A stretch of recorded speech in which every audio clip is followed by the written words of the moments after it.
fa rehefa katoavinao le fiainana marina takian'Andriamanitra iainanao dia mivany zavatra rehetra. Ary amin'izany izy dia aza manany amin'ny apitso ianareo fa ny apitso anany azy ampy ho an'ny andro ny ratsy miseho aminy.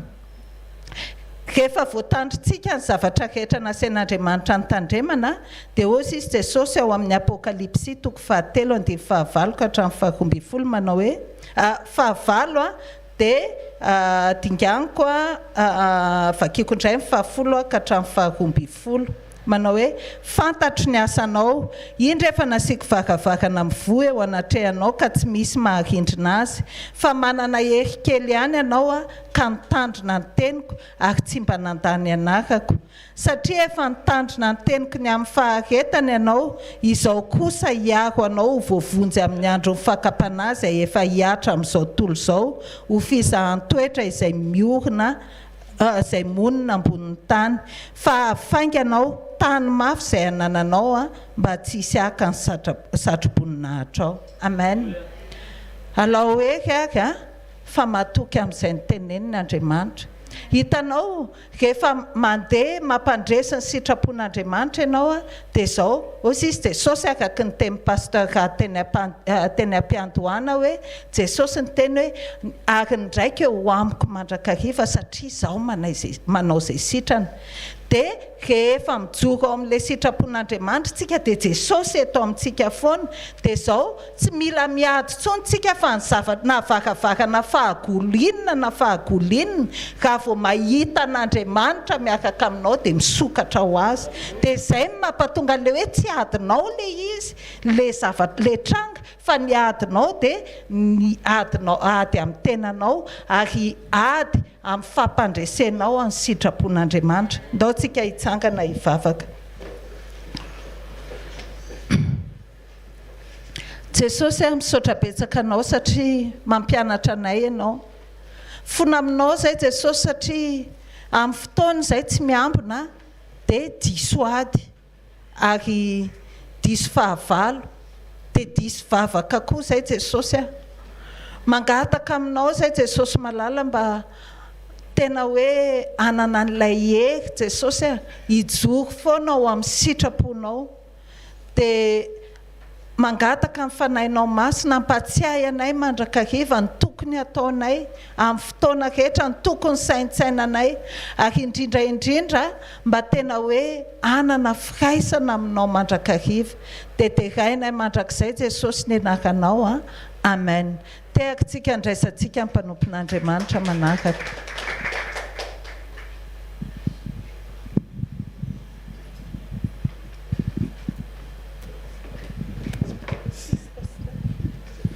Alléluia. Ataontsika mbola hisaotra ny Tompo. Raha eo amin'ny anaran'i Jesosy misaotranao zay fa mbola rehetra zay, mbola mangetaeta ny teninao zay.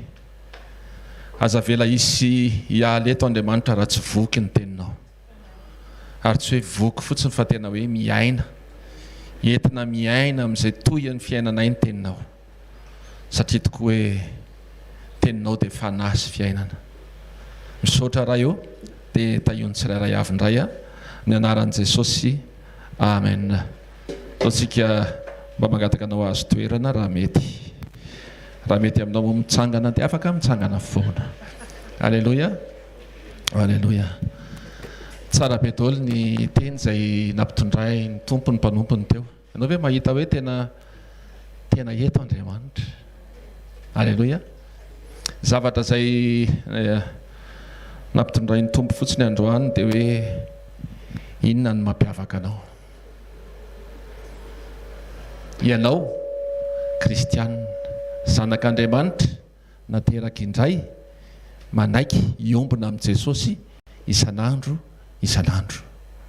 Inona ny mampiavaka anao? Mety fanoharana kely fotsiny hoe inona ny mampiavaka amin'ny Maria sy Marta? Inona ny mampiavaka amin'ny Maria sy Marta?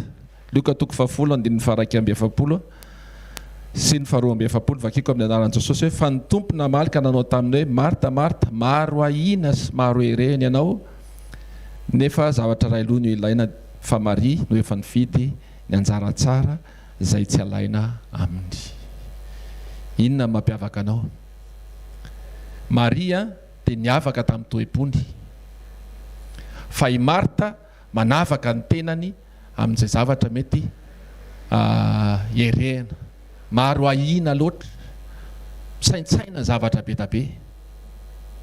Nanavaka ny tenany izy tany amin'ny toerany ny fikarakarana, fa Maria nanavaka ny tenany, niavaka ho azy fa tsy hoe nanavaka ny tenany, niavaka ho azy amin'ny alalan'ny toe-pony. Ianao manahoana?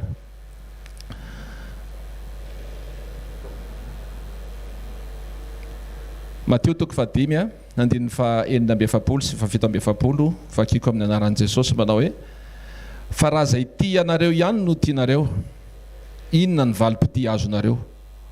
Moa na dia ny mpamory hetra aza tsy mba manao izany koa va? Ary raha ny rahalahy anareo ihany no arabainareo, inona no ataonareo mihoatra noho ny sasany?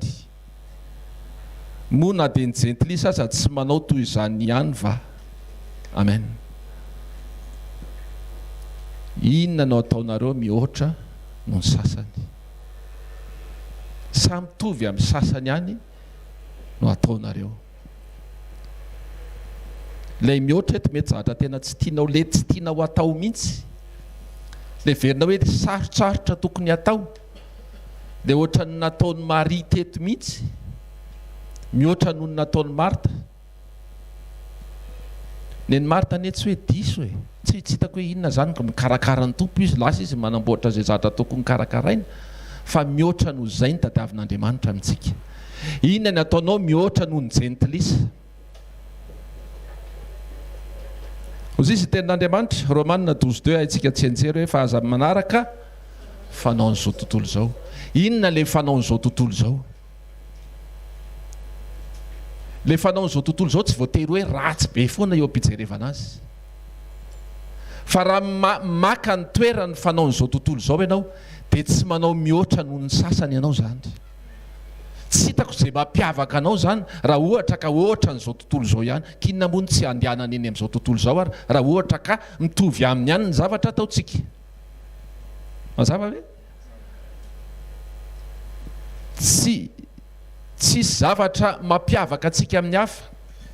Raha ohatra ka misy zavatra tenenina zao anankiray, dia manafitohana be ilay zavatra tenenina, dia manahoana ny fihetsika ao? Manahoana ny fihetsika izao tontolo izao? Manahoana ny fihetsika ao? Fa raha mbola mitovy fihetsika amin'izao tontolo izao ianao, dia tsy manao mihoatra ianao zany.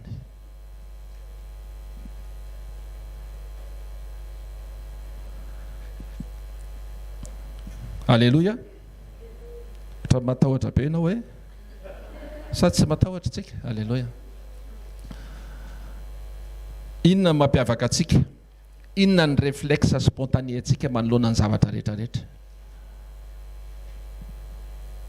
Na ao an-trano na ivelan'ny trano, mandiny tenitsika hoe ahoana za rehefa ao an-trano? Raha maka ataoko hoe maka tokantrano n'izao tontolo izao, tsy ataoko hoe jentilisa fa maka tokantrano n'izao tontolo izao, dia maka ny tokantranonao, dia mba dinio ange na ny eo avaran-tanàna fotsiny ary mba jerevo. Ianao zany io le mpamonjy sekoly, ianao zany io le mivavaka sabotsy, mivavaka lahady. Fa manahoana le an'izao tontolo izao dia manahoana ianao? Izy mety tsy mivavaka lahady, fa inona no mihoatra? Izao tontolo izao anie mampite hetsika, mampite hitabataba, mampite hanohitra, mampite hiteny. Zany izao tontolo izao. Zay zavatra hitanao mampite hitroatra. Fa zay ve ianao? Ty zavatra ty nahavariana za nalala olona, eny mbola malala olona moa zany amin'izao hoe misy olona tena tsy mivavaka. Zany hoe mody mivavaka ihany miteny Andriamanitra sy ny karazany, fa tsy hita hoe tsy ao zany izy, tsy afaka hitsara azy hoe tsy ao tanteraka ve, fa hita hoe zay izy zay. Fa izy discipliné be, izy tena matotra be amin'ny fitantanana ny fiainany. Tsy an'Andriamanitra izy na tena tsy ao mihitsy izy amin'izany resaka Andriamanitra zany, tsy ao izy, fa izy discipliné be. Izy rehefa hoe ohatr'izao dia zao ny atao. izy zany mety mpanaraka an'le hoe développement personnel sy ny karazany sy ny karazany sy ny karazany dia mifehtena be izy amin'ny zavatra rehetra izay ataony fa ianao kristianina nefa etsy ankilany ianao ve manana discipline ianao ve mifehentenanao amin'ny zavatra izay mety manoloana anao fa sao dia izy no mihoatra anao rehefa jerena ohatr'izao dia tsika jerefo tsara reny olona manam-bola be ireny tsy mandany andro miresaka ny kristianina zany fa itsika kristianina mandany andro miresaka ny fiainany reny olona manam-bola ireny za io teneny koa fa ianao tsy fantatro la ny andro satria malala ny entregeme fahamarinana dia mahita amin'ny teniny hafa hoe tsy mety ny ataony ty manao an'izao ty manao an'izao tsika kristianina io fa ny jentilisa rehefa inona ny ataony izy discipliné dia manaraka amin'ny fiainana dia inona ny tokony atao za tsy misaintsaina akory inona ny ataonareo mivavaka isaky ny sabotsy vavaka tsy problemany zany fa ny anazy ny problemany ahoana ny atafita ty ahoana ny ampitombo an'ity volako ty inona ny ataonao mihoatra sanao mitovy aminy saonao sanatry latsaka noho izy dia zay mahatonga ny kristianina indraindray tafalatsaka ao anatin'ny famoiza-po na fanamelohana koa indraindray hoe tena fa maninona zay efa mivavaka foana dia zalahy tsy mivavaka no tafita satria izy manana discipline fa ianao tsy manana discipline ny discipline anao dia efa ianaranao eto isan'andro alleloia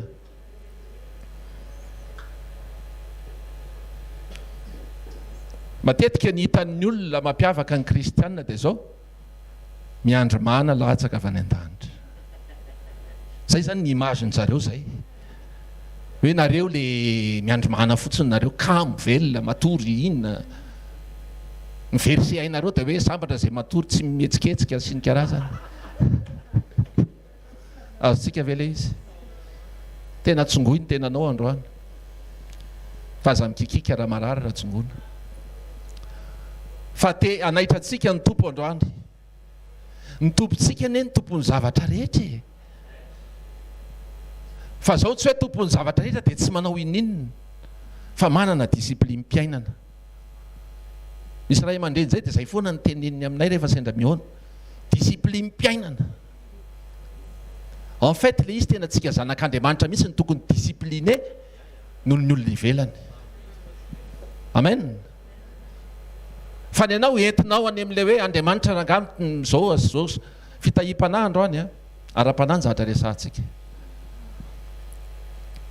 inona ny antom-pisinao inona mampiavaka anao raha mijoro ianao dia inona ny hitan'ny olona ianao ve le fahazavana fa tsy hita azotsika ve zany zay izy ny tenan'Andriamanitra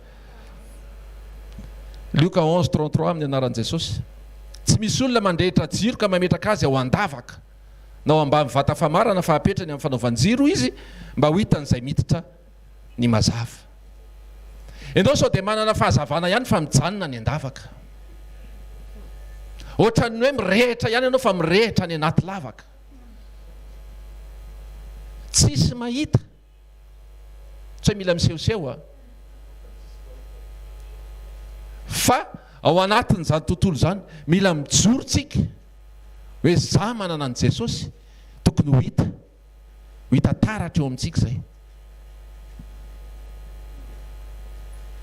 tokony ho hita taratra fa zanak'Andriamanitra ianao tokony ho hita taratra fa naninninona mety comparaison hita ivelany dia miavaka foana ny zanak'Andriamanitra tsy manava-tena ny zanak'Andriamanitra fa miavaka ny zanak'Andriamanitra amen Efesianina 2:10 amin'ny anaran'i Jesosy fa asany isika voaforona tao amin'ny Kristy Jesosy mba hanao asa tsara izay namboarin'Andriamanitra raha teo mba handehanantsika eo aminy tsy hoe manao asa mahazom-bola fa manao asa tsara ny olona manana discipline manao asa ahazom-bola fa ianao manana discipline nanao asa tsara amen zay ndesahan'ny pasteur volona teo Galatiana 5 le le nofo dia lasa ny comparaison antsika nefa rany dia hoe tsy tafavoaka raha tsy manam-bola, tsy tafavoaka raha tsy manan-karena. Efa nambaranao fa izay tahin'Andriamanitra dia voata mandrakizay, ka tsy miankina amin'izany ny fitahiana ho anao, fa tsy jovy le ara-panahy. Zay ny mampiavaka anao amin'ny hafa, ary zay ny mampihoatra anao amin'ny hafa. Inona no iavahanao amin'ny hafa? Le toe-po nananan'i Marta. Amen. Amen. Marana koa azy eo amin'ny Filipianina 4:7 amin'ny anaran'i Jesosy. Ary Andriamanitra no miasa ao anatinareo na ny fikasana na ny fanaovana ahatanteraka ny sitrapony. Andriamanitra no miasa ao anatinareo. Aninona ahatanteraka ny sitrapony? Le vakiko kely izy io dia hoe inona le sitraponin'Andriamanitra? Le miplaira azy, le mahafinaritra azy, le tiany be ho hita eny aminao. Dia ozy izy mpanompon'Andriamanitra pasteur raty teo hoe nampatsiahy hoe ndraiko eo amiko izy mandrakariva satria za manao ninona zay miplaira à Dieu, manao zay sitrany, manao zay mahafinaritra azy a. Zay le mihoatra. Le mihoatra zany, le ataonao mihoatra dia ny fanaovana zay mahafinaritra an'Andriamanitra. Be ny manao asa soa, be ny afaka se permettre manao zavatra be fa mahafinaritra an'Andriamanitra ve reny? Mahafaly an'Andriamanitra ve reny? Satria tadiofa Andriamanitra rehefa mijery zavatra anankiray dia tsy hoe le zavatra ataonao ihany jereny fa le toe-ponao manao an'le izy. Ianao raha manao asa soa ohatra, mety tsy manao calcul ianao fa hoe ataoko ty satria zay ny mahafinaritra an'Andriamanitra. Fa ny hafa mety manao calcul, anaovako asa soa reto satria rehefa tonga fifidianana ireo mividy ohatra amiala azafaty ay mandeha direct, tsisy eritreritra ratsy ao anatin'izany fa miteny fotsiny a. Mety manao asa soa satria reto olo reto ny ilaiko avao hiambina ny tanànako. Mety manao asa soa amin'izay tsisy manenjika rehefa sendra mandalo eto amin'ity toerany ity a. Tsisy maninona moa zany, tsisy manendaka. Da aleoko mikarakara ny eto an-tanàna ohatra ny hoe za tena olona tian'olona be eto an-tanàna satria maninona? Satria manao asa soa, fa ny antony anaovako le izy tsy hoe zay ny tian'Andriamanitra, fa amin'izay tsisy manendaka rehefa mamody alina. Inona no ataonao mihoatra? Ndao tsika hivavaka androany. Raha eo amin'ny anaran'i Jesosy misaotra anao ny amin'ny fitiavanao sy ny famindramponao. Misaotra Tompo fa ianao tokoa milaza hoe na inona marina, na inona manakaja, na inona mahintsy, na inona madio, na inona mateoti, na inona tsara laza, na inona mety hoe atsara-panahy dia every zany. Andriamanitra androany zay tena hevitra zay mahafinaritra anao, hevitra zay tianao, hevitra zay mety aminao Andriamanitra. Satria raha fijery an'izao tontolo zao dia mampite hanaraka ny fomba fanaon'izao tontolo zao. Ianao nefa milaza hoe miova amin'ny fanavaozana ny saina, mba hamantaranay le sitraka ao Andriamanitra, le miplaira anao dia le tsara sy takasitrahana no marina. Makasitraka tompony amin'ny teny manovana tsirairay avy indray amin'ny anaran'i Jesosy. Amen. Alleluia. Ndao tsika hitehaka mafy andraisantsika ny mpanompon'Andriamanitra.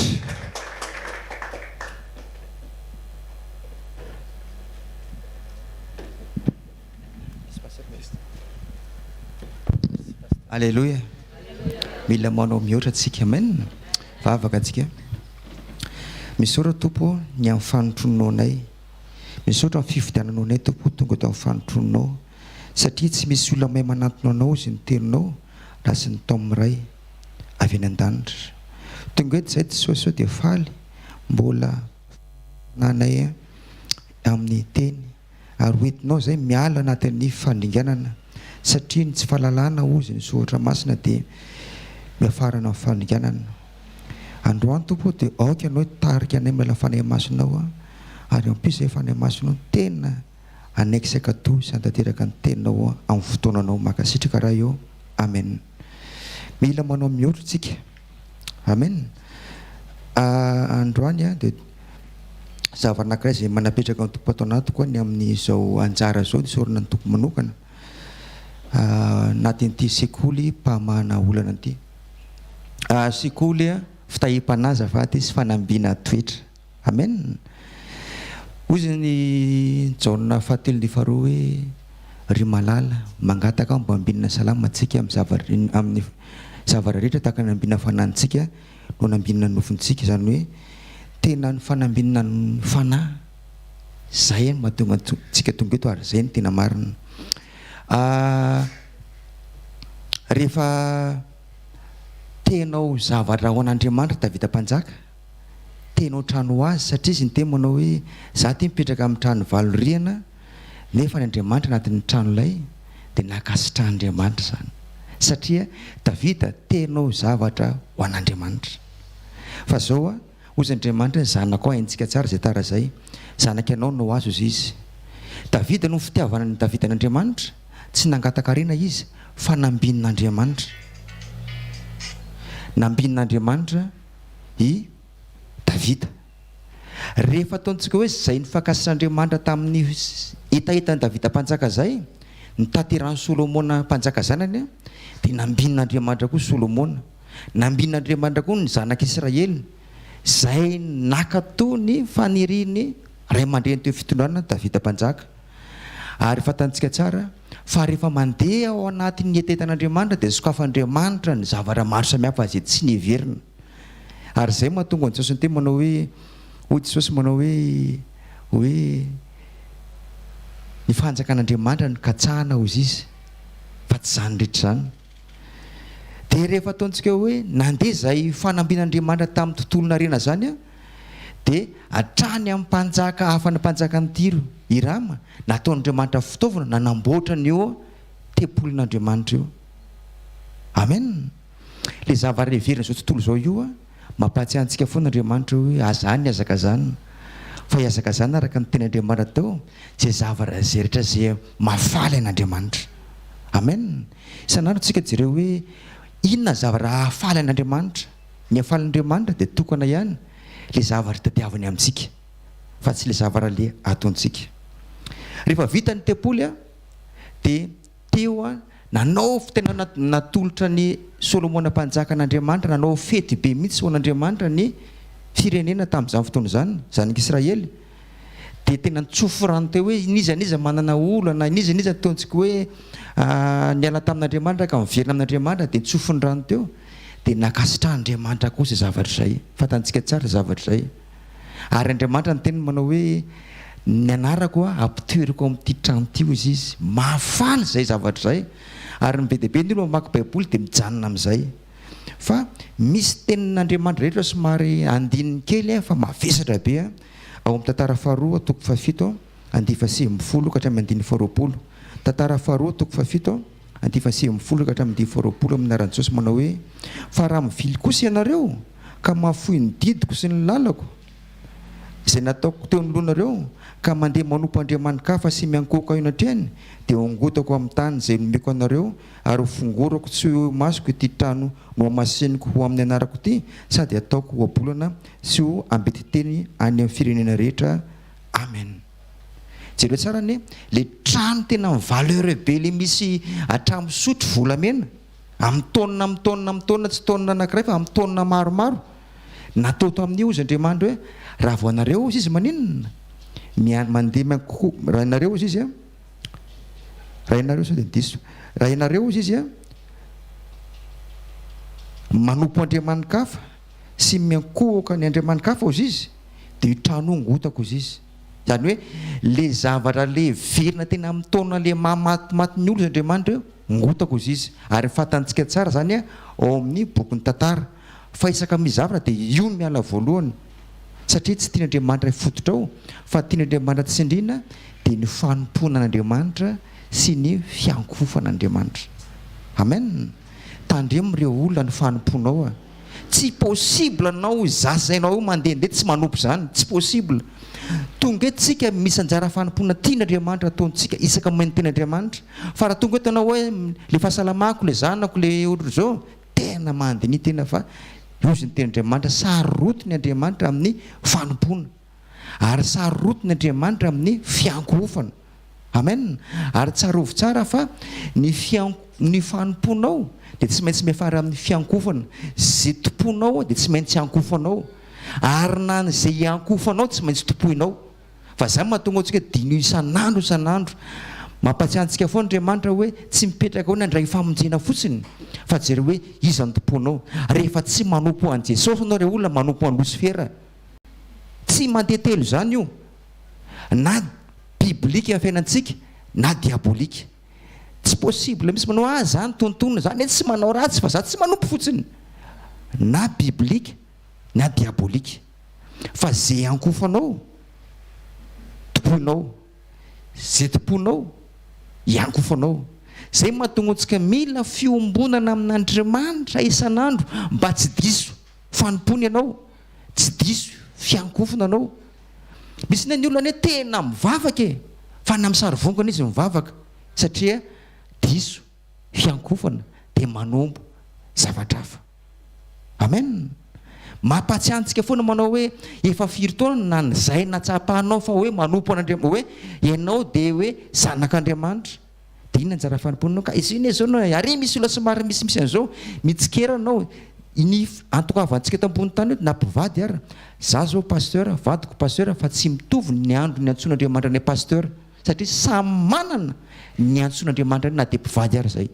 Misy nitovizana fa samy manana ny antony ny ankofany fa zay manokana sofon'Andriamanitra zay no afaka miankohoka amin'Andriamanitra sy manompo azy. Amen.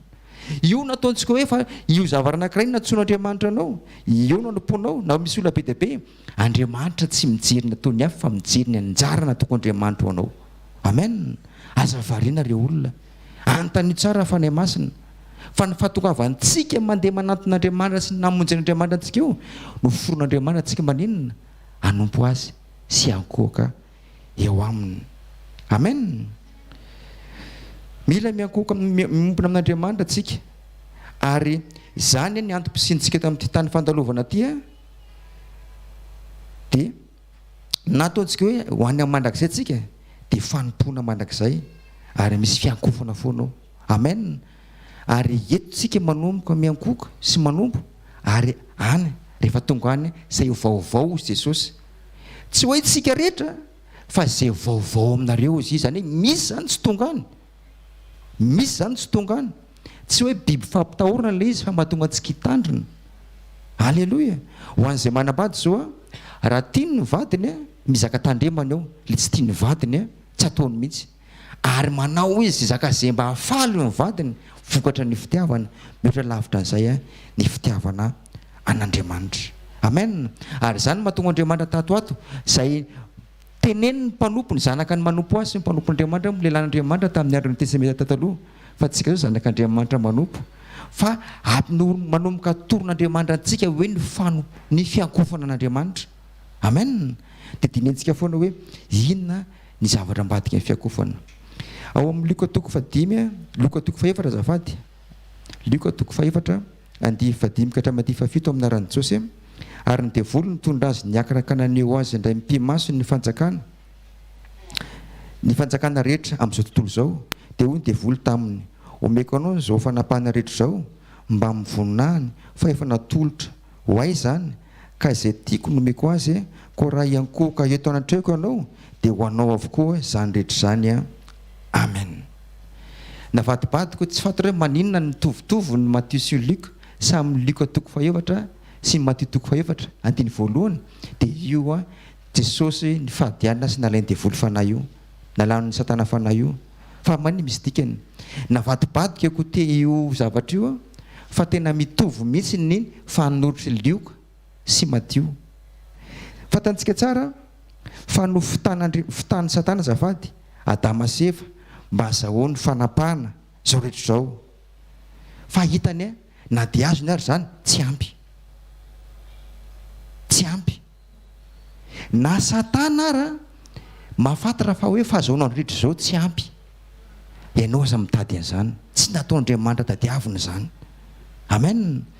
asa ianao mitovy amiko fa tsy fantatra anao izay tomola efa pasera le hoe nanoko tena ho pasera fa tena fiainanay re olona miracle isan'andro alleloia vadiko miasa vao tonga farany volana vao tetika eny ampanadina ndreny ny karama mandefa vita misy fotoana le vola raha tsy mandrena dia 1 franc fa mahatonga anay mahatonga ny volana manaraka indray tamin'ny vadiko mbola tsy niasa mandrakandroany tena Jesosy mamatsy zany mahatonga ana mahasamy te manao hoe tsy hoe aza mitady vola ianao na mitady ava fa tsy hany fantohana amen fa nay satana raha hoe azony zao rehetra zao fa mbola tsy ampy dia inona ny toy izy ianao somary tsindro keliny le zavatra azo satana le be dehibe ireo zany amidy satana mba hividiana ny fiankofana zany hoe ambony be zany tena ambony be ny fiankofana noho ny tomobile trano vola akanjo mbola ambony be omeko anao zao rehetra zao izy naseho daholo omeko anao dia miankofa ty amiko aty reo olona nisy antsika hiankoka dia miankoka fotsiny fafantary hoe inona ny lanja ny fiankofana fa maninona satana mandeha mividy lafo ny fiankofana misy dikany eo amen aza atao ambany javatra atao maivana amevany losifera za amin'y miankoka kely fotsiny fa misy dikany alleloia misy dikany fiankofana io fa tsy hoe iankoka za moa le fampianaretiny pasteur daholo fa sy pasteur zao sy anany dia hoe iankoka fa maninona hoe omeko anao zao rehetra zao izy miankoka aminy tsy mitena omeko volamena 5 kilao anao dia miankofa amiko na omeko vady na omeko zanaka omeko anao zao rehetra zao satria sany vidiana mividy lafo ny fiankofana satria ny fanapahana ny zavatra masy ty efa nomen'Andriamanitra ho tapahan'ny olona fa ny fiankofana fiandrianan'Andriamanitra io mba heverina hitovizana amin'Andriamanitra dia ataony olona mba hiankohaka aminy tandremo fiankofanao amen tandremo fiankofanao mandalo sy miserana ny hita amin'ny masonao sy hita amin'ny masoko ndray androany na ilozanao sy ilozako na ilozanao amen tsy mitoetra io amen misy anao manao ty tena vodiko ty na tsy ary foanao misy rahalahy zay na mazangany na tomobily izy noentina inaka ny tuliara dia tonga tany rano hiry dia ay le tomobilako taloha ay le zavatra tiany be androany rapito zany lozany tsy haiko na tsy tiany na naninona satria na andao anao na ilozanao aza mifikitra amin'io fa mitoerantsika amin'ny fiankofantsika eo amin'Andriamanitra alleloia misy dikany misy matoto antsika hoe nalainy devoly fanao Jesosy hoe omeko anao zao rehetra zao miankofa amiko ianao koa ohatra zany ary tiany gravy rehefa ny olona tafiankohaka amin'ny losifera dia tonga dia possédé dia te ohatrany somary ty ankofany io olona io raha misy an'izany anao manaova autodélivrance tsy fantareo zany misy olona te ankofany satria nandray le vidy varotra tarefa tantsika nefa misy olona hoe manao sorony mena nytizitizy ty dia hoe manao sorona dia iny satria manolotra fiankofany amin'ny satana dia possédé le olona izy mety mandeha makany am-piangonana fa efa misy ozy ny baiboly manao hoe rehefa ataontsika hoe nandray le vola avy any ampisorona i Jodasy dia naninona nidiran'ny satana izy mbola tonga teo amin'ny Jesosy fa izy nidiran'ny satana dia fatarantsika ny hafarany fa zao voninahitran'Andriamanitra raha entanao mety mahatsapa-teny hoe ohatra mbola ty voninahitra ty akofana mibeba miankofa mibebanao dia mibebanao dia manaova autodélivrance anafaka anao Jesosy mahita fa za teny zay anampy anao amin'ny tindro anty vavaka atsika misy ohatra Jesosy ny amin'ny fitiavanao nay nampatsivo anao tompo fa ny tokona ny ankofany manana lohalika rehetra any an-danitra ety tany ary ambany tany ary ny loha efatra amin'ny roapolo zao amin'ny baiboly dia ny ankohaka teo amin'ny lohan'ny seza fiandrananao ary nisy fotoana koa dia ny ankohaka Jaona apôstôly indroa teo alohan'anjely dia niteny le anjely manao hoe aza manao zao fa Andriamanitra ihany ny ankofanao izy Jesosy misaotra ampianaro anay ny amin'ny tena fiankofana tena izy ary mifona ao anahy Jesosy mifona ho an'izay zanakao rehetra izay disy fiankofana tompo mino zay to fa mindra fo amin'ny anao rehefa ifona sy bebaka zay satria dia niteny mihitsy Paoly amin'ny asan'ny apôstôly manao hoe ianao dia minitsy mijery androny sy fahalalana ozy ny teninao fa tsy mijana fosiny eo fa maniraka ny olona rehetra hibebaka. Misaora to fa zany fitiavanao fa tena marina tsapako ny famarina ny teninao hoe tsitrako ny afatesany ratsy fahalalana amin'ny ratsy ataonay. Misaora Jesosy ny famorapona izay manaro anay amin'ny tino an'ity, ny famorapona izay mahatratra anay rehetra amin'ny tino an'ity, ary amin'ny famorapona tompo sy vonona nafaka anay rehefa mahatsiaro ny tsy mety ataonao izay. Makasitraka Jesosy ho anao mifankasitrahana mandrakizay amin'ny anaran'i Jesosy tompo. Amen. Tia tanana mavopetsika ho an'i Jesosy andraisantsika ny zanak'Andriamanitra manaraka. Halleluja. Dia hafa ho an'i Jesosy ny zanak'Andriamanitra rehetra ary. Mba manasantsika hitsangana amin'ny voninahitran'i Jesosy tsika. Ny ten'Andriamanitra hoe tsy mety raha tsy mivavaka mandrakariva ka tsy reraka. Vavaka tsika ary. Jesosy eo, ianao ilay teny tonga fiainana. Ianao ilay fanafahana sy famonjena ho an'i Andriamanitra. Anio Andriamanitra dia anokatra ny momba anay rehetra indray izay Andriamanitra. Iaino anao tahaka ny fafahana eny, iaino anao tany fampiasanao ireo mpanomponao izay ny fanisy teo Andriamanitra. Misaotra anao manokan'izay satria zanaka tiana matoa anarina. Zanaka tiana matoa ahitsy. Misy tanjona tianao tratrarina matoa amboarina izahay Jesosy. Misaotra anao fa tsy sasatra ianao manamboatra, tsy sasatra ianao miteny, tsy sasatra ianao mampatsiahy, tsy sasatra ianao manitsy mivantana. Ankehitriny Andriamanitra, aoka nitokana avelanay hitarika anay Jesosy teny fanahinao amin'ny alalan'ny fanekenay ny anatanteraka izay voasoratra mba ho hita eo amin'ny fiainanay koa fa voarafitra eo amin'ny fiainanay izay voasoratra ao anatin'ny teninao rehetra Andriamanitra. Vavak'izay Jesosy amin'ity fotoanandroany ity aoka izy fiovany amin'ny fonay Andriamanitra. Tsy maninona mety tsisy fiovana ny kitapom-bolanay Jesosy satria tsy izany ny zava-dehibe.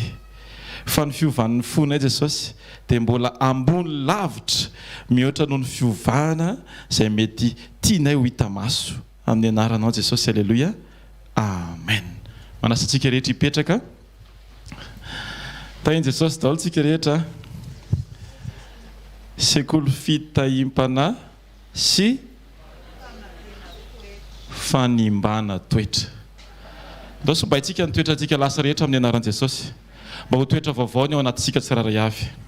Tsy afaka ampivadiana ny toetranao taloha sy ny toetran'i Jesosy dia hoe izay ny fahombiazana, tsy fahombiazana izany zavatra izany. Fa eo amin'ny fanomboana dia famboary ny saina hoe izay lasako rehetra potika amin'ny anaran'i Jesosy fa ho marina amiko ilay ten'Andriamanitra izay milaza hoe raha misy olona ao amin'ny Kristy dia maninona? Olom-baovao izy. Teny mihitsy hoe olom-baovao satria ao amin'ny Jesosy. Halleluja. Androany dia hijery manokantsika zavatra napetraka ny tompo tao am-poko ho anahy dia zaraiko aminareo satria ny tena marina nizaniza mijoro eto dia ny sabatra dia akaiky azy kokoa noho ny olona izay mihaino. Tenin'Andriamanitra ikalala sabatra roa lela. Mateo 4:7-7 hijerintsika androany hoe momba na hoe fomban'Andriamanitra sy ny fitahiana. Alleluia. Matetika mifantoka amin'ny hoe tahiana Andriamanitra. Kanefa ny antom-pisian'i Jesosy Kristy tetỳ tany dia misy zavatra tiany ho tanteraka azo hitantsika mivaingana amin'ny fiarahana amin'ny Jesosy. Raha tamin'ny testamenta taloha dia mahitsika ny bokin'ny Genesisy ihany hoe Andriamanitra momba ny Abrahama.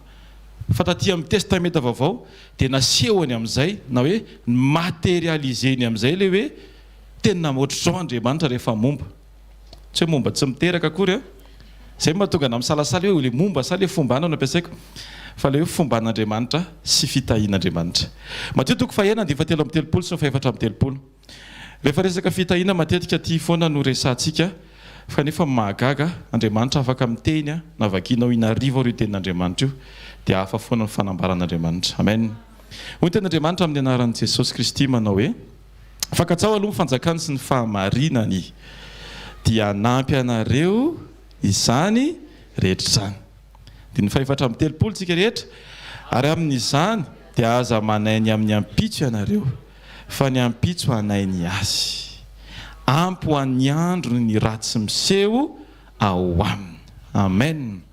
Izao kosa aloha ny fepetra voalohany isika rehetra tsy maintsy mpamaky tenin'Andriamanitra.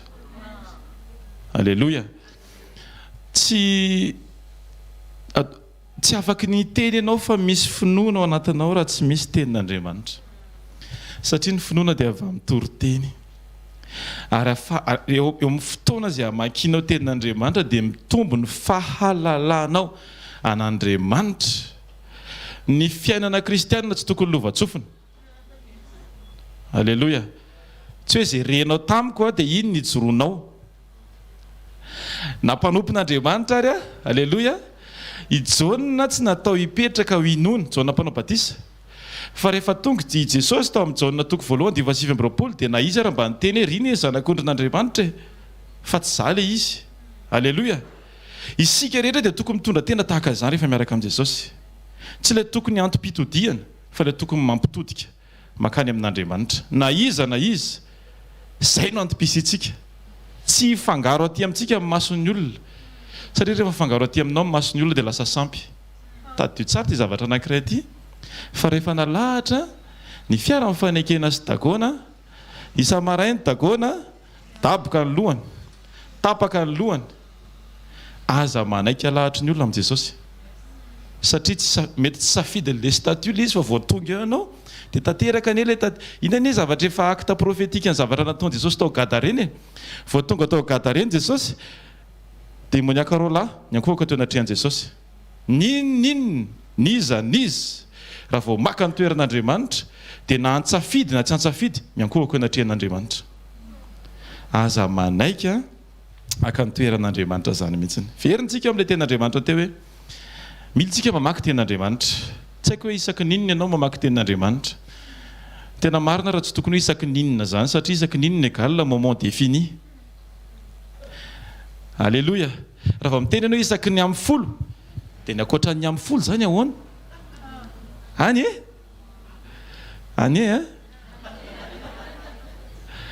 hoe ny autre que amin'ny folo zany dia mamaky inona tsika.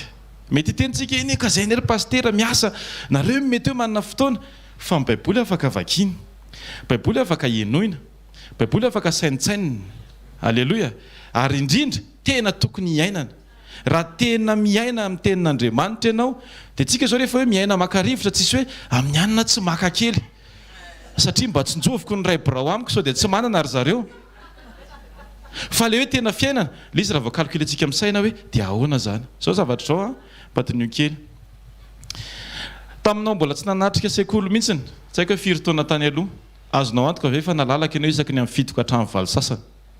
Raha tamin'izany ianao nanontany dia tena hoe tsy afaka amin'izany satria mbola tsy nigote an'ilay tena fiarahana amin'Andriamanitra ianao. Fa rehefa hohaninao le miaraka amin'Andriamanitra na mpanjono, tena imagine hoe olona nandritry ny andro toko-piainany dia mpanjono fa vao niona tamin'i Jesosy indray navelany ny lakana, ny arato, trondro, roa sambo evalo eo amin'izany zany trondro roa sambo zany ataontsika 250 kg ny sambo ray ataontsika farany izay mora 10 000 ariary ohatra ny kilao an'ny trondro efa 10 millions d'ariary zany fa navelany tamina fotoana anankiray.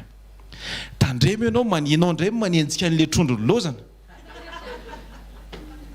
Eo mazava-dehibe an'ilay hoe iza ny tianao fomban'Andriamanitra sa fitahian'Andriamanitra. Alleluia.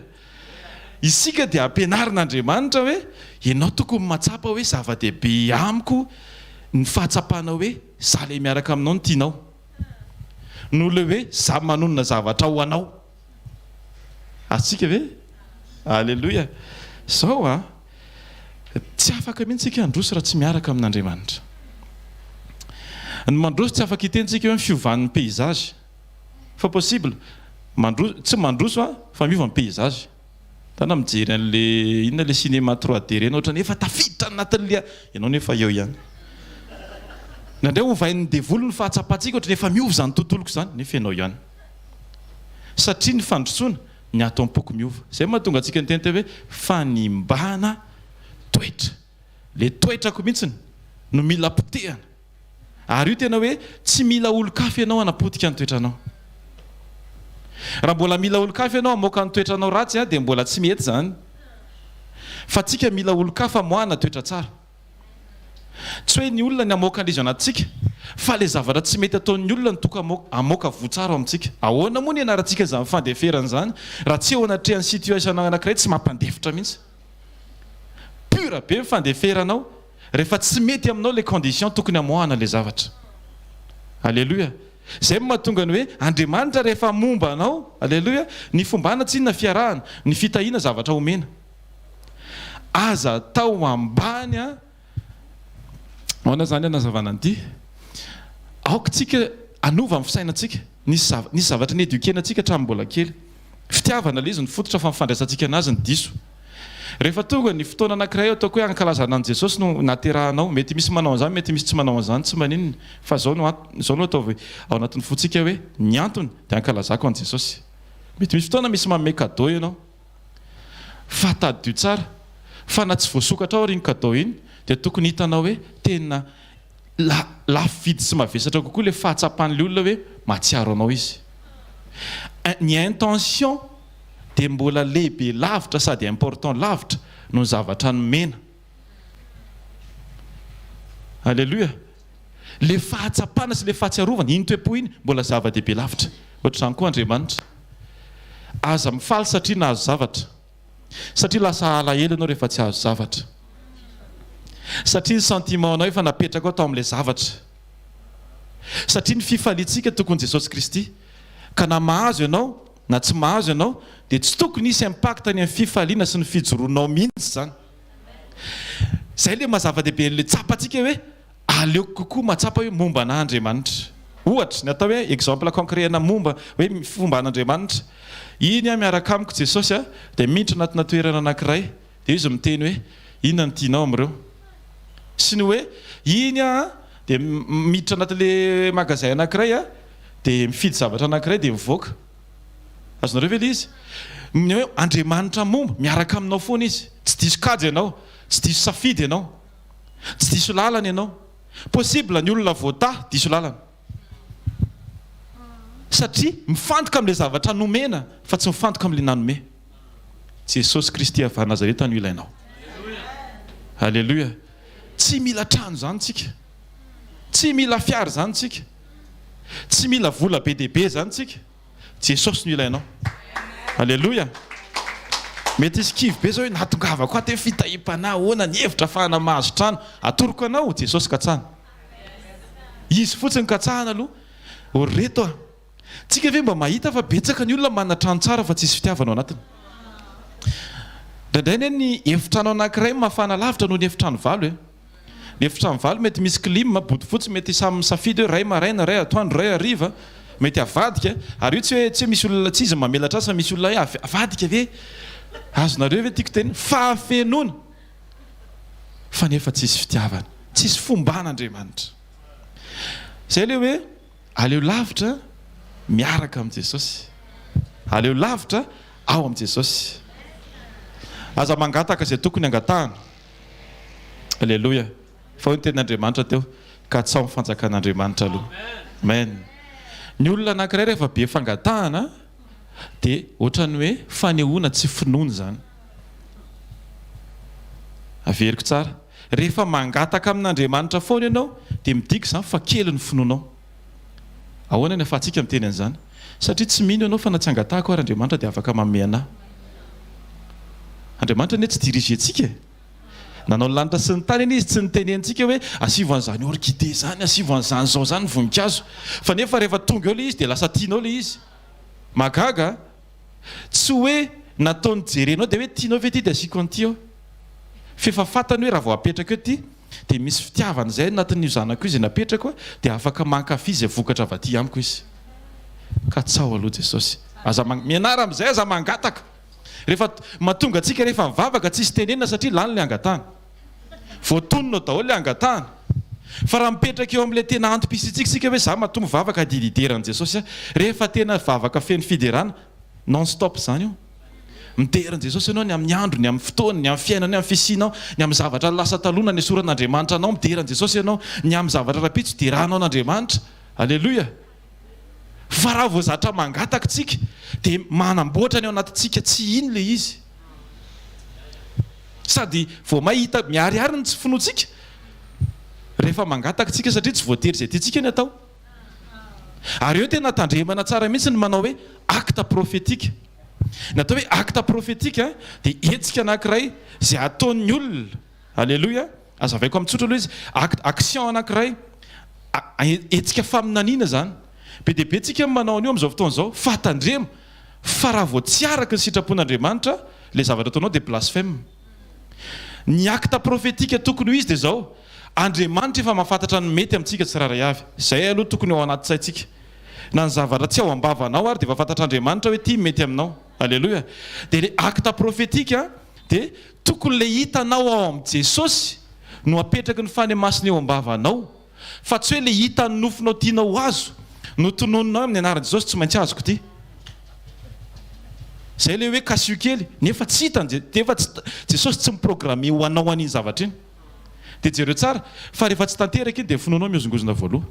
I remettre en question ianao hoe tena miaraka amiko marina ve Jesosy sa inona raha mbola tsy mety ataoko nefa isika efa nitenena ny boky Hébreo mibanjina an' Jesosy tompo ny finoantsika. Raha vao mibanjina zavatra hafa ianao dia lasa iny ny tompo ny finoanao. Dia lasa miozongozona tsika. Tsy miteny fotsiny hoe to kristianina vao manomboka fa na zahay mpanompon'Andriamanitra arany dia mila mitandrina any amin'izany. Tsy hoe anay ny zavatra rehetra. Salamo 24 milaza an'izany. An Jehovah ny tany izay rehetra ho aminy. Fa tsy niteny mihitsy izy hoe an'ny mpanompoko. Ka tsy hoe izay kasihako dia tsy maintsy mody any an-tranoko. Alléluia. Zavatra fa mahitsy be ohatran'izay satria izay le fahamarinana.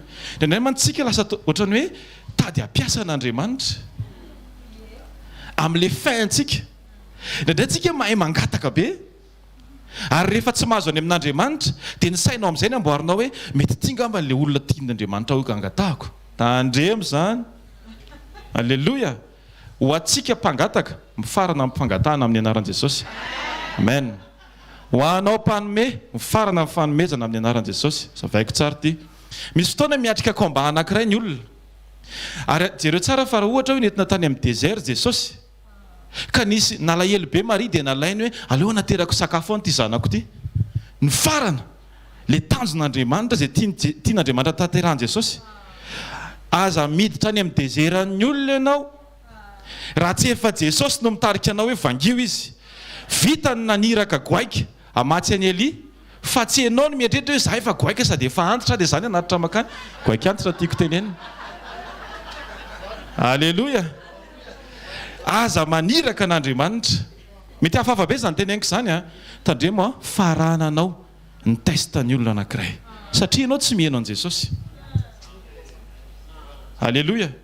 Dia io koa tsy hoe izay manantona dia tsy mba ho lavika mihitsy diso mihitsy ilay hoe kristianina tsy manda fanomezana. Reto jereo Jesosy ten'Andriamanitra misy milaza an'izany. Ndanao izy amin'ny dio fa nanao dia meo malahelo. Dia lasa ilay zatovo tsy nanaraka an'iny Jesosy décision an'iny lasa izy. Andriamanitra tsy hoe tena very olona anankiray aloha fa tena sady ilona tena mpanohana. Tsy izany Jesosy. Fa rehefa ohatra ka hoe tsy resy lahatra ianao ny aminazy zay prouvé Jesosy teo mihitsy hoe tsy ny volanao ny ilaiko e. Fa ny fonao manaiky sy miobéir anazy zay ny ilaiko izy Jesosy Kristy. Mampianatra mihitsy Jesosy hoe tsy fitahinana iny enjehany. Fa fatsapanao hoe important aminao ve le fantatra hoe miaraka aminao mazototsika mivavaka, mazototsika mamaky teny. Fa aza tao ambanin'ny zavatra le hoe miaraka amiko Andriamanitra. Indraindray manao adiditsika mamaky tenin'Andriamanitra. Manao adiditsika mihaino toroteny. Manao adiditsika manao asan'Andriamanitra. Fa rehefa hiatrika zavatra anankiray dia tsy tahaka an'ilay zavatra andrasan'Andriamanitra ataonao ny ataonao. Lasa ohatrany hoe za amin'izay mi-intervenir amin'ity fotoana anankiray ity fa tsy Jesosy tsony. Manala ny fomba an'Andriamanitra ianao raha zay. Maria tena nanana fahendrena manokana satria misy fotoana mila tadiditsika ity. Izy Maria ao amin'ny Jaona 2:5 ataovy izay asainy ataonareo. Zay fotsiny. Izay asainy atao, zay fotsiny atao. Mety manetritrany hoe za zao raha ohatran'izao tena andeha hitory teny ary aloha za aza mandeha. Mihaino tsara an' Jesosy. Sao ianao manao asa ho an'Andriamanitra fa tsy manao asa an'Andriamanitra.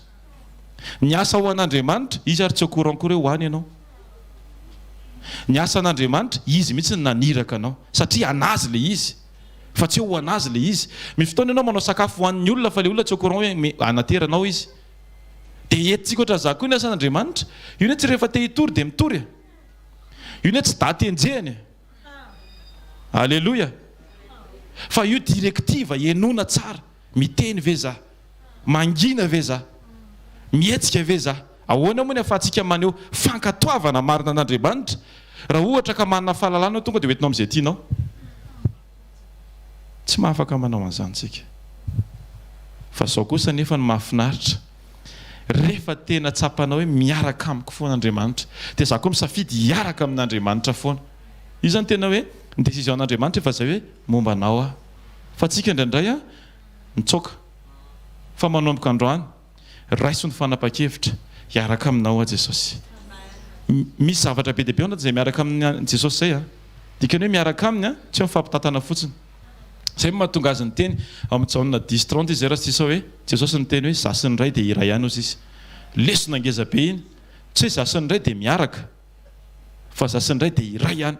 Dikan'izany décision anankiray, zavatra jerena anankiray, direction anankiray, fisaintsainana anankiray. Foany daholo ny lasa rehetra, toetrantsika ne mahatonga antsika mivily lalana mitoteny izay directive an'Andriamanitra, zay le hoe fanimbana toetra. Esoro mihitsy ny zavatra ny lasa taloha. Andriamanitra momba antsika isan'andro isan'andro.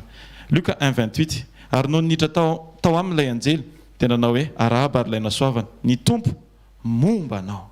Materializeny amin'izay le hoe momba ny Maria Andriamanitra dia nasiany Jesosy tao. Lasa fitahiana ho an'ny Maria Jesosy avy eo. Ny fitahiana dia vokatry ny fombana. Fa tsy possible izy ny fitahiana avy amin'Andriamanitra tsy maintsy hialoavan'ny fomba an'Andriamanitra aloha dia mitahy izy avy eo. Ndraindray tsika tady akalalana hafa hoe tahiolo za dia avy eo hitako hoe raha hiaraka tsika sy ianao. Io ne tsy ohatran'ny firesahany eny amoron-dalana hoe meo aloha le izy dia avy eo hitantsika hoe na miaraka tsika na tsy miaraka, tsy zany. Miaraka amin'ny Jesosy ianao anazy aloha, za anazy aloha, zay toy ianao mety ame izy. Alléluia. Mety tsy ame izy. Alléluia. Alléluia. Zany ny tena hoe teo-potakin'Andriamanitra. Tsy hoe rehefa mena ianao dia tena hoe hafa mihitsy ny fiderana ity voadonko kely izy Jesosy. Tsy tokony zany tsika. Ny fiderana sy fiankofana authentique tsy en fonction amin'ny zavatra eo tananao. Afamarana koa azy dia zao Hébreux 13:15. Manaova izy fanatim-piderana. Alléluia. Fanatim-piderana dia amin'ny teny frantsay tena teneny mihitsy hoe amin'ny fotoana anankiray izay be mpanohatra dia manaova ianao fideranana foana. Mety ny tenanao manohatra, mety ny olona manohatra, mety ny situation manohatra, mety tsisy zavatra mahazatra afaka hiderana an'Andriamanitra eo, tsisy ny loka, tsisy ny vary, tsisy ny trano, tsisy ny vady, tsisy ny ninina, tsisy lesy, tsisy. Alléluia. Fa misy Jesosy. Alléluia. Pura be ny fideranao. Rehefa tsisy akoatran'i Jesosy satria tsy hidera vilany feno ianao, tsy hidera loka mitobaka ianao, fa hideran'i Jesosy. Manasa anao hitsangana amin'izao fotoana izao a. Alléluia. Jesosy eo misaotra anao manokana izay ny amin'ny teny izay hanitsianao anay Andriamanitra.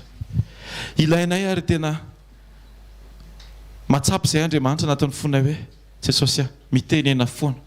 Na mety marary ary indraindray Jesosy, mitenena Jesosy satria fantatra efa fanasitranana ny kasika ataonao rehetra Andriamanitra. Fanasitranana fisainana, fanasitranana fo, fanasitranana fiteny, fanasitranana famindra, fanasitranana fijery, fanasitranana zavatra rehetra ny momba anay. Aoka izay tsy hifantoka Andriamanitra amin'ny zavatra tokony ho azonay fa hifantoka aminao Kristy. Araka ny tenao izay milaza hoe katsao ny fanjakan'Andriamanitra sy ny fahamarinana, ny ambiny manaraka fotsiny amin'ny anaranao Jesosy.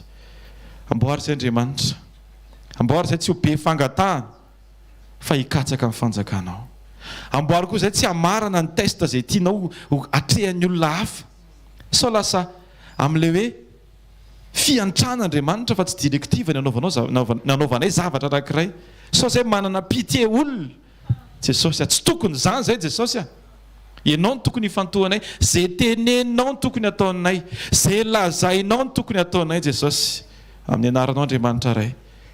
Misaotra fa marina ianao, mahitsy ianao ary fiainana mandrakizay ianao. Tononoko amin'ny anaranao Jesosy fa ny fonay dia hikatsaka anao mandrakariva.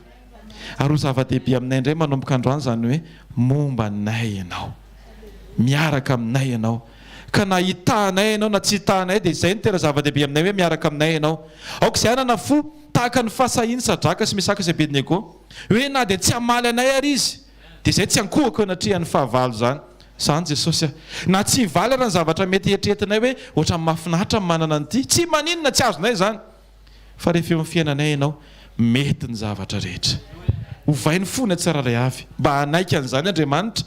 Indraindray lasa zahay mihitsy ny manova ny direction tokony handehananay. Lasa hoentiny le any amin'ny mampetana ny fonay zay Jesosy. Nefa ny zanaka marina dia tarihiny fananao. Amin'ny anaran'i Jesosy miova izahay rehetra. Amen. Amen. Afaka mipetraka tsika ndao tsika no fanatro voninahitran'Andriamanitra. Ataovy an Jesosy ny zavatra rehetra. Alleluia. Aza manao izay tsy nanirahan'ny fonao ianao ho an'Andriamanitra. Lasa vesatra ho anao ny zavatra anankiray rehefa tsy nialoavany fitarihan'i Jesosy. Ny fotoanantsika dia zoma sy ny sabotsy samy eo amin'ny trampokon'olona Analakely. Ny zoma amin'ny 4 ora, ny sabotsy amin'ny 7 ora maraina. Aza diny ihany koa ny mihaino ny radio antsika 90.4 FM izay misy toriteny, misy teny manafaka, misy fampianarana, misy hira. Alleluia, misy fampatsahivana antsika koa ny amin'ny fitoerana amin'ny fiarahana amin'Andriamanitra. Fa indrindra aoka tsy ho mpiheny fotsiny ianao fa mpankatoa ny tenin'Andriamanitra. Amen. Zany hoe mankatoa zany dia mampiatra miaina le tenin'Andriamanitra isan'andro. Fa mivoaka eto dia atao vita hoe tena wow, maivana zany tongotra zany satria tsy za tsony no mitondra ny tenako fa fanahy masina no mitondra anahy. Alleluia. Ninona zavatra tsy maintsy atrehana dia hevery tahaka ny examen foana iny. Alleluia. Sambatra be tsika satria efa nomena sopapa mialohan'ny atrehana. Any sopapa somama mialohan'ny atrehana. Alleluia. Dikan'izany sady Jesosy koa efa niteny fa mahay zavatra rehetra ianao amin'ilay mampahiry anao. Tsangantsika ho voninahitran'Andriamanitra. Jesosy misaotra anao zahay. Ny afahafahany indray Andriamanitra miombona aminao tao anatin'ny ty fotoan'ity Jesosy. Amin'ny anaranao Andriamanitra ray aoka voatahiry ny fisainana, aoka voatahiry ny fijoroany tsiraray avy. Hoaraka ilay sitraponao Andriamanitra. Tsy misy mandeha amin'izay tiany fa mandeha amin'izay tianao Jesosy. Satria indraindray tsy tsapanay zany hoe manolo teny zany dia manolotra ny safidinay koa ho anao Andriamanitra. Misaotra anao ny amin'ny teny rehetra izay nampitondranao mpanomponao hatramin'ny maraina Andriamanitra, hatramin'izao fotoana izao ary ny mandritra ty tontolo andro ty dia hisaorany ianao sahady satria tsapanay hoe Andriamanitra momba anay ianao ary hitantana anay ianao, hanitsy anay ianao, hanokatra lalana ianao Andriamanitra ary ninninona lalana tsy nisokafanao dia tsy makany zay. Ninninona toerana tsy tondronao tokony andehanay tsy makany zay Jesosy. Any amin'izay misy anao Jesosy eo mety amin'ny tsiraray avy. Tsy jerena olona, tsy jerena tavan'olona, tsy jerena zavatra fa Jesosy eo ianao ny tokony mpanjiny tsiraray avy. Amin'ny anaran'i Jesosy raisiny tsodrano. Hitanao ny Jehovah ka hiaro anao. Ampamirapiratra ny tavany aminao ny Jehovah ka mindra fo aminao. Anandratra ny tavany aminao ny Jehovah ka nomenao fiadanana. Amin'ny anaran'ny Ray sy ny Zanaka ary ny Fanahy Masina. Amen. Zarao ampitsikitsikina amin'ny fahasoavana fa ny fahasoavan'Andriamanitra matoy izao fa ny fahasoavan'Andriamanitra matoy izao anareo. Tahiny Jesosy daholo tompoko mijoro tsara foana amin'ny anaran'i Jesosy ny rehetra. Amen.